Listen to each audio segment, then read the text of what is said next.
Well, boy, is it getting drafty in here. Welcome to another episode of Syracuse Sports, my friends. Hello, my name is Brent Axe. I will be your sports maitre d' for today. Oh, yeah, it's NFL draft week, baby. And it could be a historic NFL draft from a Syracuse football perspective, as we will talk about here shortly in a segment that our Syracuse Sports Insiders are going to drive the bus on Syracuse. We're also going to talk to Matt Parrino today. We're doing some cross-pod pollination. Matt and Ryan Talbot are the hosts of the Shout podcast. Of course, you see their work on syracuse.com and our excellent coverage of the Buffalo Bills, if I do say so myself, as a Buffalo Bills fan. You know what doesn't happen a lot, though, in the NFL draft? Syracuse players getting picked by the Buffalo Bills. For some reason, this has just not been a thing over the years. It's a very short list of players that have been selected in the NFL draft by the Buffalo Bills. Why is that?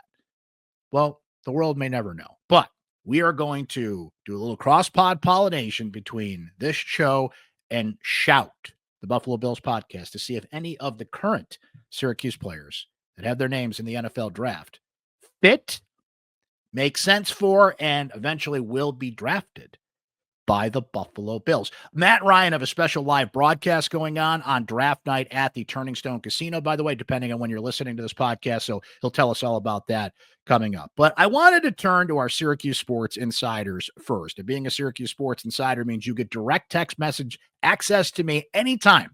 Your thoughts, your questions, your opinions, what you want us to ask Syracuse players and coaches. Just want to shoot the breeze, talk SU sports, all the transfer portal news from both football and basketball. We're hot and heavy in lacrosse season. You guys have been kept up to date, and I really enjoyed just shooting the breeze, talking SU sports with you guys. It's right there on your screen, and in the show now, it's how you can become a Syracuse Sports Insider. I want to set this up first, though. It has been more than a decade since Syracuse had three or more players selected in the NFL draft: Justin Pugh, Ryan Nassib, and Shamarko Thomas in the 2013 NFL draft. Syracuse has not had four or more players taken since 2006. 5 players selected would be the most in nearly 30 years. That happened in the 1998 draft, the Donovan McNabb draft, if you will, when he went second overall. Now, 6 or more selections, that would be history for Syracuse football. They have not seen 6 players drafted in the modern era, 1970 to now, post-merger in the NFL world. The team, being Syracuse, that has never seen 6 players drafted in the current 7-round format of the draft. So, have 6 players been selected? Yes, but not in the modern era and not in the 7-round draft era. The NFL draft used to be a lot longer than 7 rounds. I love me some NFL draft. I don't know if I can stick around for like round 16. This thing used to go on forever, but now it is nice and tight. 7 rounds, but over 3 days. It is a television show, after all. So could Syracuse have 6 players selected in this draft? To answer that question, I turned to our Syracuse Sports Insiders, and I said, I want your mock draft from a Syracuse perspective. Give me the order in which Syracuse players get taken, who they get selected by, and essentially how many Syracuse guys get picked, right? So let's get right to it.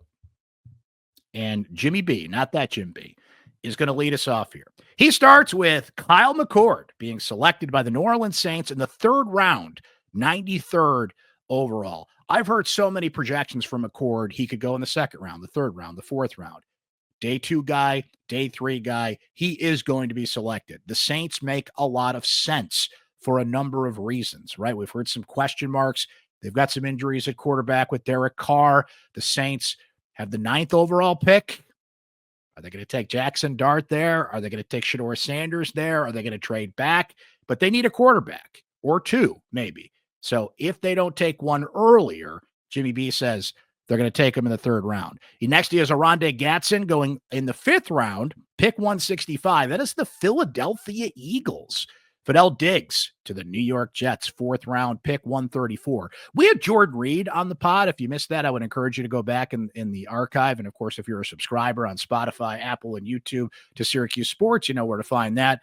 Jordan Reed said the guy that is going to be picked a little higher than most people think from the Syracuse bunch is Fadil Diggs. The Jets would be a great landing spot for him. The Eagles, who we just mentioned with OG going, would be a great spot for him as well. Staying in New York, Jimmy B says LeQuint Allen. Remember, this is a very deep running back draft, one of the deepest running back drafts in years, but I fully anticipate LeQuint Allen to hear his name called, particularly of how versatile he is as a runner and a pass catcher. He has, Jimmy B, LeQuint Allen going to the New York Football Giants in the 7th round. Here's Patrick G's Syracuse mock draft. Round 3, pick 83, the Pittsburgh Steelers. Select Kyle McCord. Again, makes a ton of sense. They need a quarterback. Are they going to go Shedeur Sanders at 21 in the first round? If they don't, they're certainly going to pick a quarterback at some point. And there's McCord sitting there in the 3rd round for them. Patrick then goes, round 4, pick 125. The Los Angeles Chargers select Oronde Gadsden. Round 5, pick 170. The Buffalo Bills. LeQuint Allen. I think makes a lot of sense for the Bills. Matt Parrino and I are going to be talking about that coming up. Round 6, pick 250. The Baltimore Ravens select Fadil Diggs. Boy, he would fit like a glove on that defense, right?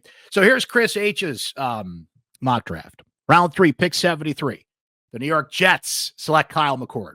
Now, McCord would love that. McCord grew up a Jets fan. McCord wears number 6 because of Mark Sanchez, former Jets quarterback. He grew up in Mount Laurel, New Jersey, which, by the way, is like 5 minutes down the road from NFL Films. The autumn wind, he's a pirate. That would make McCord happy.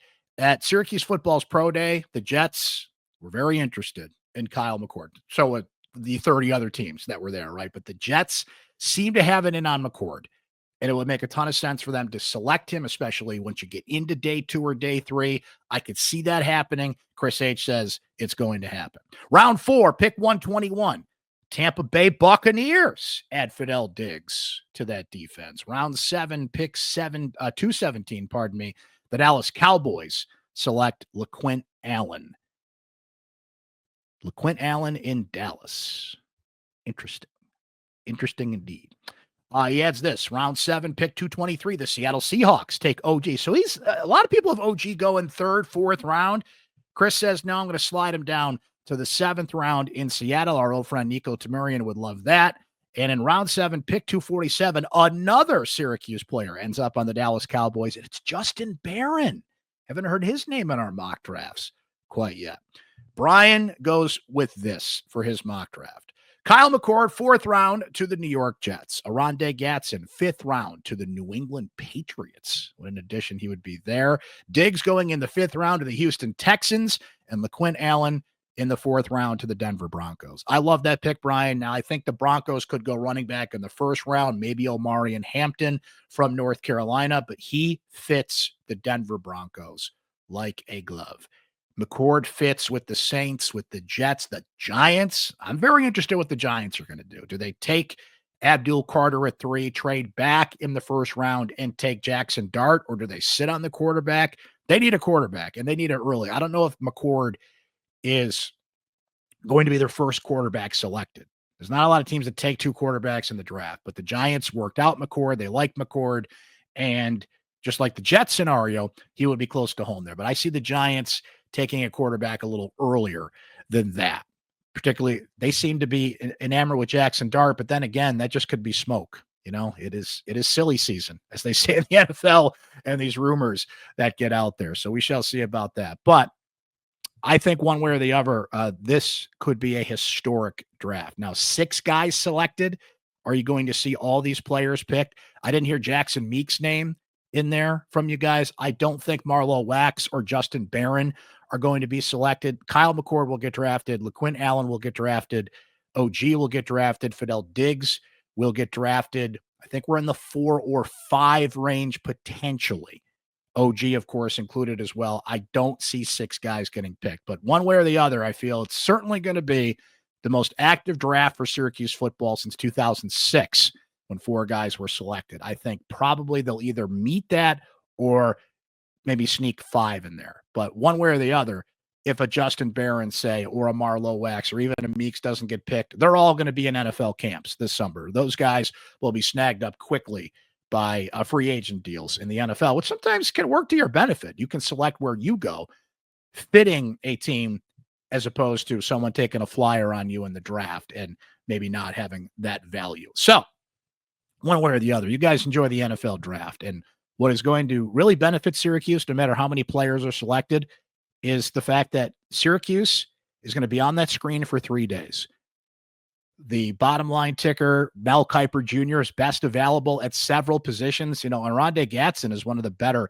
They list him as an H-back, and Mel Kiper Jr. says he's his favorite tight end / H-back in the draft. Kiper's been high on LeQuint Allen, right? McCord's going to get talked about in that quarterback discussion. Different positions all around the board, and you will see Syracuse's name on that screen for 3 straight days, which is something that doesn't happen often. It's been they've been in a bit of a drought NFL draft-wise, frankly. This year, though, quite the opposite. Syracuse will be mentioned amongst all the big-name programs for 3 straight days. Will the Buffalo Bills select any Syracuse players? We're going to talk to Matt Parrino about that coming up. Just a reminder, though, guys, we love to feature your original music here on Syracuse Sports. Please send me your original music. All the information on how you can do that is in the show notes. We have featured this band before. Happy to feature them again. They're actually from Syracuse, New York. You don't have to be a local here in Syracuse. You can be from anywhere. We would love to hear your original music featured here on the podcast. This is a band called Overtired. The song is called Burnin'. I would love if you guys could check them out. Their YouTube channel, their website, everything is linked in the show notes. So we'll listen to a little bit of their song called Burning here to transition to our interviews, and then we'll play the entire song in its entirety at the end of the podcast. And we can do that for you as well. So get in touch. Send me your original music. If you're an artist, if you're in a band, I would love to hear from you guys and feature your music here on Syracuse Sports. You can't shake this, but before you leave, here, take this. I don't know if I'll make it when everything keeps breaking.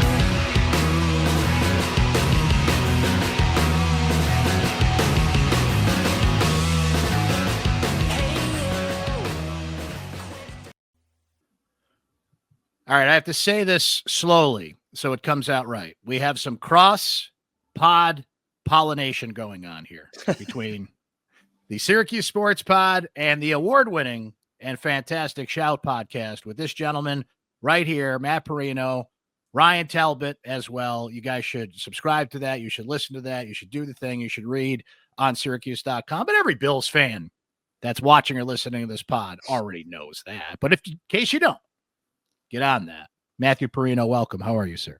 What's up, buddy? How are you? I'm excited, man. It's draft week. The portal never sleeps. We got a lot of things going on here. What off season? No such thing in the world of football, be it college or the NFL, as you know, my friend. I know it's we were just talking about this before we started. I'm putting the finishing touches on my own mock draft, and you got to really think out the logic around it all. And that's really like what takes most of the time as you're kind of making your way through. There's a lot of trades, like 4 trades in this mock draft. So it's pretty crazy. But I think it lands on something that Bills fans will enjoy. And we'll talk a little bit about some of these potential Syracuse players that could be in the mix for the Bills as well. Yeah, it's funny, Matt, because they're only a couple hours apart on the thruway, and the Bills scout pretty much every Syracuse football home game. Yet the amount of players that the Buffalo Bills have selected out of Syracuse University over the years, you can pretty much count on one hand. It is a short list. Now, there's been some guys that have signed as free agents and have come and gone, but actual draft picks is a very short list. So I wanted to have a little fun with Matt today, and I want to throw some names at him here that are in the draft from Syracuse, and just based on their numbers, their skill set, and how I describe them, are these players that fit the Buffalo Bills? So I texted Matt, and I had an idea for him here. He's like, well, I don't know everything about the Syracuse guys. I said, even better. I'm just kind of cold calling you here, pitching you on these Syracuse guys. And you tell me, you play Brandon Beane, and you tell me if they fit the Buffalo Bills. You ready? I'm ready. Okay, no particular order here. I'm just going to pick the guys on my list. Mr. Parrino, I have for you a quarterback who last year set the ACC single-season passing record with 4,779 yards, 34 touchdowns, only 12 interceptions. While at Ohio State, he went 11-1 while throwing 24 touchdowns and 6 interceptions. His name is Kyle McCord. Now, I know that Josh Allen is pretty good, and they just invested heavily in this position, and he's probably going to be the starter, I would imagine. But do the Buffalo Bills have any interest in young Kyle McCord? I think they would, especially depending on how far he falls in the draft. I mean, they have 3 fifth-round picks. So if that's the range at which he falls, that could be one name that's really interesting. The issue for McCord is, from everything I've heard going back to the scouting combine, there are some people around the league that are super high on him. So I think if his camp feels that, they'd like to probably land in a spot that gives him a path to competing for a job, or even in Buffalo, I mean, it's going to be an uphill climb to unseat Mitchell Trubisky as the backup, who's been here for so long. I know a lot of Bills fans aren't thrilled about Mitchell Trubisky from what they've seen when he's gotten onto the field, but again, a former second overall pick that's been in this system now for multiple seasons. That's an uphill battle for a rookie quarterback. So do I think it's a perfect fit? Probably not, but I do think the Bills would definitely look at it if they had kind of addressed all their other needs and he was still on the board.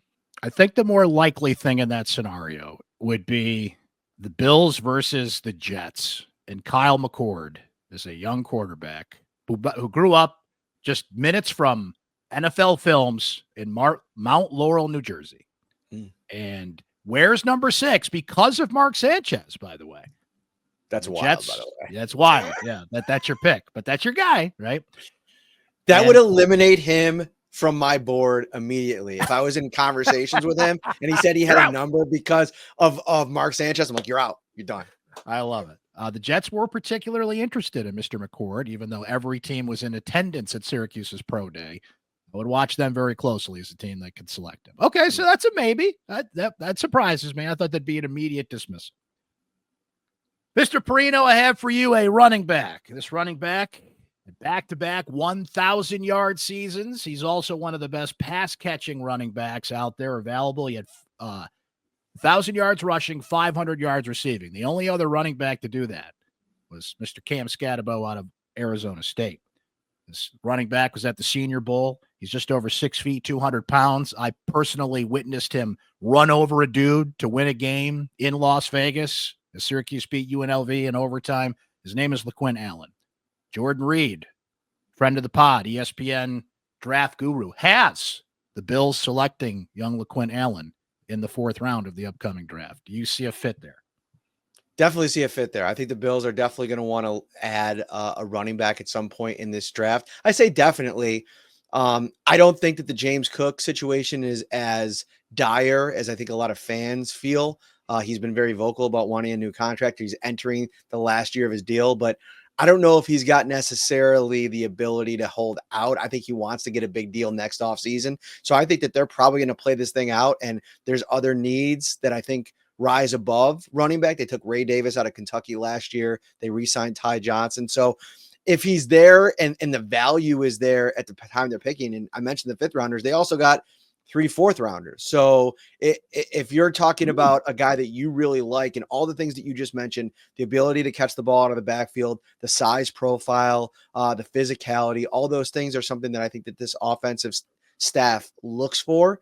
It's going to come down to, is he available at a time in the draft where, he's so far high up on your board that you almost can't not take him? It'll be interesting. And I had Dane Brugler from The Athletic on the podcast, and I asked him at the end, out of all the Syracuse players, who does he think's going off the board first? First name out of his mouth was Allen. He thinks he's going to be a really good pro. So I don't know if he's necessarily going to be in the range for the Bills to address running back in a deep running back class.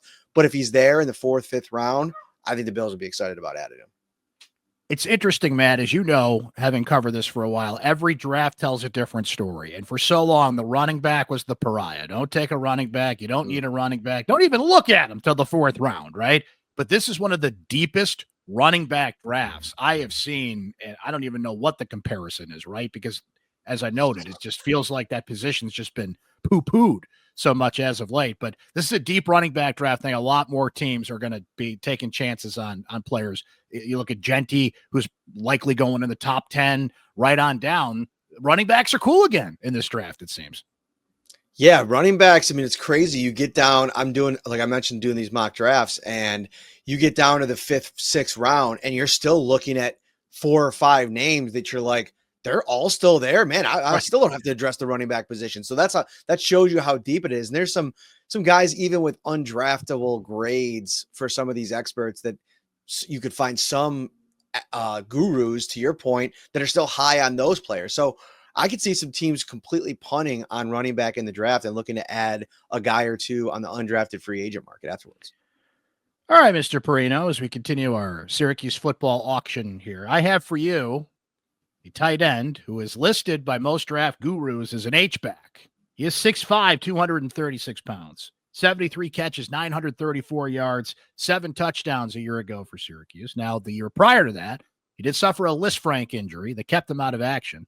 And the year prior to that injury, he had 61 catches for 969 yards and 6 touchdowns, a Syracuse record for a tight end, by the way. His father is Oronde Gadsden Sr. We're talking about Oronde Gadsden Jr., the second, OG. I see a fit here for the Bills. I would be very happy if the Bills took OG. I'm just going to put it that way. And he's, in most mocks I've seen, Matt, the first guy off the board for Syracuse. That's why I was surprised to hear you say Brugler on LeQuint Allen a minute ago, because most I've seen has Oronde Gadsden, the first Syracuse guy off the board, but I could see either one. But do you see the Buffalo Bills having interest in him if he's sitting there with some of the picks that you mentioned they have once we get past the first couple of rounds?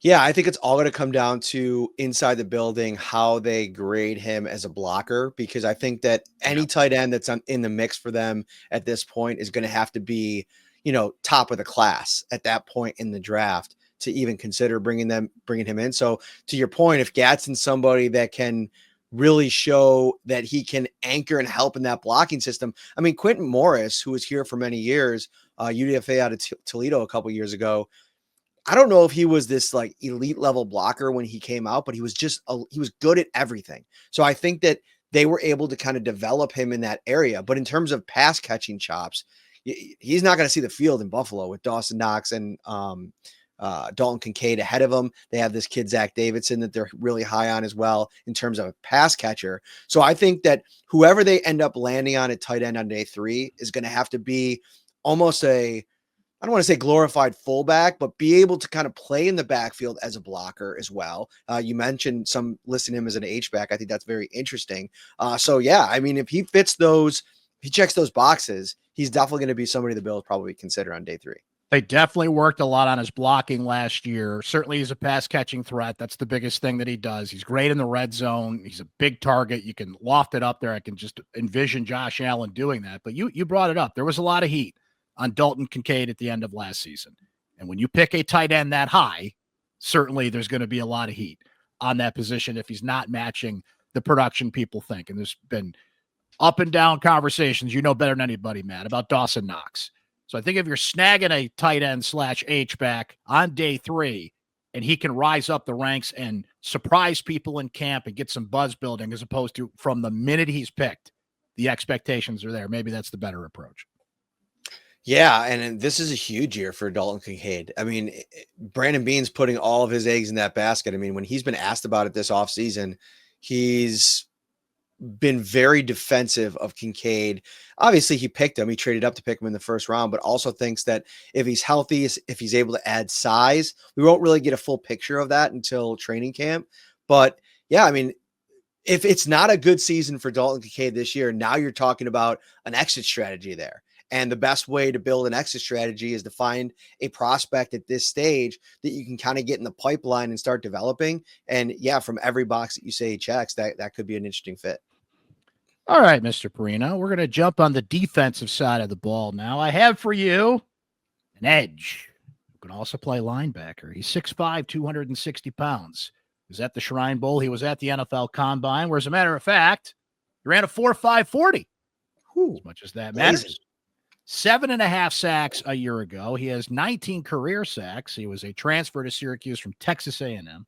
His name is Fadil Diggs. Any intrigue there on young Mr. Diggs, a speedy edge? Yeah, edge is interesting because the Bills have significant needs at defensive tackle, cornerback, potentially safety, and then maybe wide receiver. So unless the guy that's when they come up to pick is sticking out on their board, they may not be able to address edge again until day 3. And to me, Fadil Diggs is a guy that probably is in the mix as you get onward in the draft. I think they also like his size profile and the ability to kind of play linebacker, do multiple things, kind of reminds you a little bit of what Michael Hoyt's turned into in the NFL, right? Like they bring him in over from the Rams, who used him as an absolute chess piece in their defense, moving him from defensive tackle to edge rusher to linebacker, dropping in coverage in the nickel. Like he does a lot of different things. And maybe the athletic profile of Diggs allows you to do similar things, almost have him be an understudy to Hoyt as he kind of learns that ability to kind of do multiple things in a defense. So I like Diggs a lot. To me, he's like, if I was power ranking the Syracuse players in this draft to end up in Buffalo, he's probably somebody I have at the top of the list. You mentioned a position, and this player fits that position. He is a safety and a corner. They call him Cinco because he wore number 5. He's 6'1", 188. He's 4.5 speed. He had a grade at the NFL Combine. I was looking at some next-gen stats, and his grade was 5.68. His name is Alijah Clark, who's an intriguing day 3 prospect, especially at the need that the Bills have. He's a guy I could see fitting as a late-round pick, even a free agent if he doesn't get selected, that can come in and compete in that room. The UC Clark is a player that, if he's there, the Bills would consider. Yeah, that sounds interesting. Where was he? Who was he recruited by? He actually was a transfer from Rutgers, and he was recruited by Fran Brown. He knew Fran Brown. There's a lot of Rutgers / Jersey guys that have that connection to Syracuse, and he's one of them. So I only asked because they've had a really good run on some defensive backs over the last couple of years that have made an impact in the league. I mean, you think of Andrew Sisko, right? And who was the corner? Got kind of a tough name to pronounce. Ifatu Melifonwu. There it was. Probably who you're thinking of. Yeah. Detroit. So I think anytime you can add a Syracuse DB, knowing that kind of the quality that they've produced in the NFL draft over the last couple of years, you're thinking about it. And yeah, I think that it makes even more sense as a UDFA priority target if he doesn't get drafted, because like you mentioned earlier in the show, the Bills have done so much work on these Syracuse guys. Dolak, the linebacker at UB, same kind of concept. Like when you have that familiarity and these guys are in your backyard, it's almost like no brainers if they check all your boxes. Like, let's take a run at them and make them a priority after the draft. And then you don't even have to use a draft pick on them, because I do think the Bills are going to address corner in this draft. I do think the Bills are going to address probably safety in this draft too. And if they want 2 for the price of 1, this sounds like a fun idea. I have one more prospect for you, man. You just reminded me, by the way, that Sisko is now with the Jets, signed in the offseason. So we'll see him a couple times a year. Ball hawk. I have a wide receiver for you who just missed the cut on going to the Combine, but he did go to the Shrine Bowl. 6'2", 210. 78 catches, 1,021 yards last year. He emerged as Syracuse's top receiver in the top passing offense in the country last year with Kyle McCord, I should note. He had 7 touchdowns. Vertical guy, great in the red zone. Certainly needs to work. His speed is not the attribute you look at and say, that's why we're getting him. But he's a tall receiver who gets open. And I think of 2 or 3 catches he made last year where he's soaring through the air in the red zone, jumping over guys. So he does have some attributes you could look at and say he fits in certain situations, and he's a special teams guy. Jackson Meeks is his name. Jackson Meeks. All right. I was trying to find him on Brugler's stock watch. He's pretty far down there. So he's far down the list. He's 335 on Jordan Reed's top 350 prospects. He's definitely on the cut line. Like, this is somebody who likely is going to be a free agent pickup, but could sneak in the back end of the 7th round. Gotcha. Yeah, definitely. I think you like the measurables. I think you like the production from everything you said. Kind of a big game player in an offense that was cooking a little bit. I like that idea, especially late in the draft. If the Bills don't address wide receiver, addressing receiver in this draft is going to be challenging, because like there's only a few spots where through the first 4 rounds where I think the Bills will really be able to take a swing. It's a weird draft. There's not a lot of top end talent at the position. So the meat of the receivers is probably to go like early to mid second round. So if the Bills don't go receiver at 30, then they're coming back at 56. Like I mentioned, I have all these trades in my mock draft. They had to trade up a couple of times to get a couple players that they really wanted after trading back initially. And I think this is the year where Brandon Beane with 10 picks can be super aggressive in that way. So if they don't land a receiver earlier in this draft, yeah, I think Meeks could be somebody interesting, especially if he's a standout in special teams. The Bills have moved on the last couple of years from some of their longtime special team stalwarts. I mean, you think of Tywan Jones, Tyler Medikevich, Saran Neal. They're all playing for different teams now. So I think, or retired in the case of Tywan Jones. So I think if you can get a guy in early and you really like his chops on special teams, gives them a real leg up. Matt, before we let you go, I mentioned the terrific Shout podcast. And one of the great things that you and Ryan do is you guys are, you should print t-shirts. Like Metallica was here this weekend. They got all the dates of where they're going. You guys should have tour t-shirts because Matt and Ryan take their podcast out a lot, and it's great to see. And it's not just in the Buffalo area, by the way. You guys are going to be in our neck of the woods in central New York for a special draft night podcast. Tell us all about it.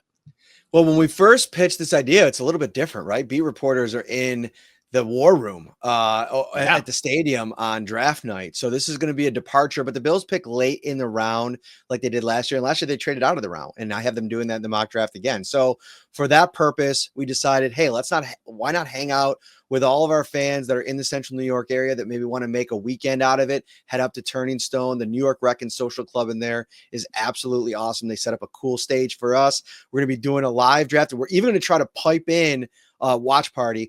We're going to pipe in the commissioner during the draft picks. And we'll be reacting live to the draft pick. So it's going to be really fun. We've done so much work on this draft class. Ryan especially he's a grinder with the visits and all the different reports that he does around draft time. So it's going to be a blast. Come out and hang out or just put us on your phone during the draft. It'll be fun.